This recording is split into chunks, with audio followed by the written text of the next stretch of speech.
இந்த கேரக்டர் மூசா ராசா கேரக்டர் எழுதின உடனேயும் சசிகுமார் கிட்ட பேசலான்னு சொன்னது that was another exciting thing.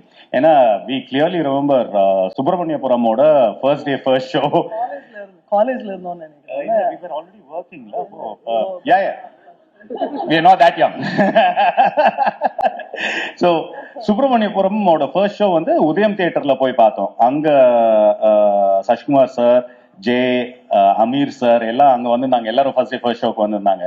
In fact actually நம்ம அதுதான் எக்ஸாம்பிளா சொல்லிட்டு இருந்தோம்ல. நம்ம ஃபர்ஸ்ட் அந்த போஸ்டர் பார்த்தோன்னே செம்ம எக்ஸைட்மெண்ட், அந்த படம் வரும் வரும் வரும்ட்டு வெயிட்டிங். அது ஒரு ஏன்னா எவர் கிரீனா மதுரைன்னா அந்த படம்ன்ற மாதிரி ஆயிடுச்சு. சசிகுமார் சார்னா மதுரை. ஸோ அதுலேருந்து வி மெட் சசிகுமார் சார் அப்போ வந்து he work as an assistant director, then became a director, distribution, theatrical background வேற இருக்கு. And we met Sasikumar sir on and off over the years மாதிரின்னு. அவர் வந்து எந்த இடத்துலயும் வந்து பயங்கர காமா இருப்பாரு. எப்பவுமே வந்து உங்களுக்கு எல்லாம் தெரியும், அவர் எந்த பிரஸ் மீட்ல பார்த்தாலே அவர் வந்து ஆவேசமா பேசுற மாதிரியே இருக்காது. So the first question was, Sasikumar சாரை வச்சுட்டு மதுரையில ஒரு கதையை வச்சுட்டு ஒரு அருவாள் இல்ல, ஒரு ரத்தம் இல்ல, என்னடா பண்ண போறோம் அப்படின்னு தான் தோணுச்சு.